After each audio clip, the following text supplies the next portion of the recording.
Anger, it's a fire that burns not only those around us, but also ourselves.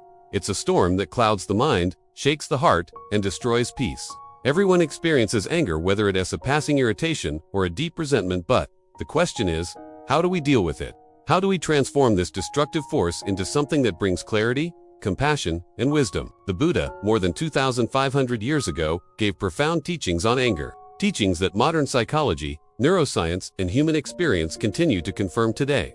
If you've ever felt trapped by anger, his words can be your light, your medicine, your path to freedom. The Buddha described anger as one of the three poisons of the mind alongside greed and ignorance. These poisons are the roots of suffering. Anger, specifically, arises when our expectations clash with reality. When things don't go our way, when people don't treat us as we think they should, or when life doesn't unfold according to our desires, anger erupts. But here's the truth. Anger never truly solves the problem. It may give us a rush of energy, a sense of control, or even temporary satisfaction, but it always leaves behind pain for ourselves, pain for others. Modern science agrees. Studies show that chronic anger increases stress hormones, damages the heart, and weakens the immune system.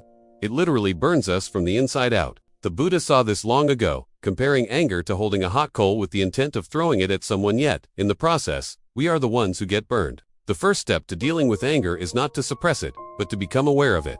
The Buddha taught mindfulness as the key. When anger arises, do not let it control you.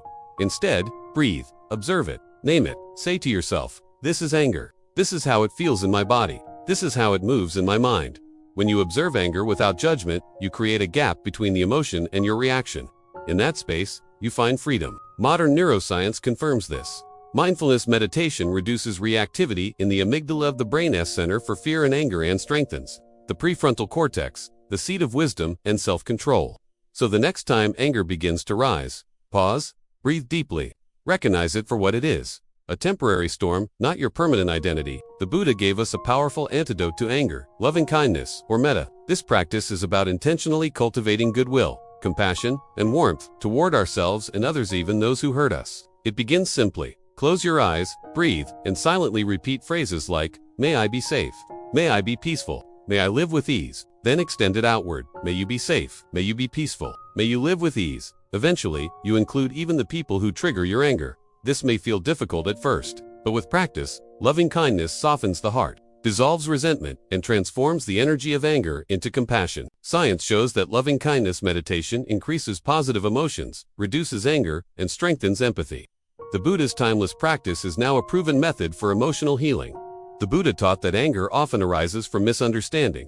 When someone harms us, we see only their action, not the suffering behind it. But every angry word, every hurtful deed, comes from a place of pain, fear, or ignorance. Imagine this: a person yells at you. Instead of reacting with equal force, pause and ask, what pain might this person be carrying? What fear or confusion drives their behavior? By shifting perspective, anger begins to dissolve into compassion. This does not mean you excuse harmful actions, but you no longer allow them to poison your peace. Compassion frees you from the cycle of retaliation. Much of our anger lives in the past, old wounds, betrayals, disappointments that we keep replaying in our minds. The Buddha compared this to carrying a heavy sack of rocks everywhere you go. Each memory of hurt is a stone. The longer you carry it, the heavier it becomes. Forgiveness is the act of putting down the sack. It doesn't mean forgetting or allowing injustice to continue. It means refusing to let the past steal your peace. As the Buddha said, holding on to anger is like drinking poison and expecting the other person to die. Science supports this as well. Forgiveness reduces stress, lowers blood pressure, and increases overall happiness. Letting go is not for the other person, it is for you. The Buddha always emphasized balance, the middle way. With anger, the extremes are suppression and explosion. Suppressing anger leads to resentment and illness.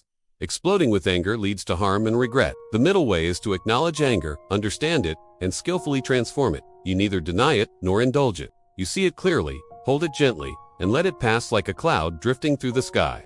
Here lies a profound truth.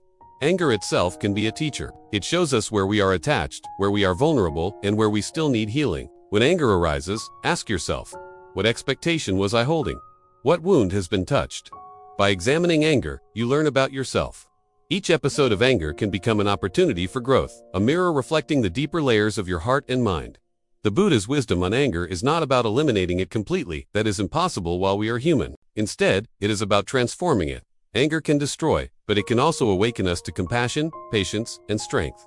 The next time anger arises in you, remember, Pause and breathe. Recognize it as temporary. Practice loving kindness. See through the eyes of compassion. Forgive and let go. Walk the middle way. Anger is fire, but fire, when mastered, can warm, illuminate, and even protect. In the same way, when we master our anger, we discover peace, wisdom, and a deeper happiness. So, carry these teachings in your heart. The world may give you reasons to be angry, but you have the power to choose peace. As the Buddha taught, conquer anger with love. Conquer evil with good. Conquer the miser with generosity. Conquer the liar with truth. This is the path. This is freedom. This is the way of the awakened heart.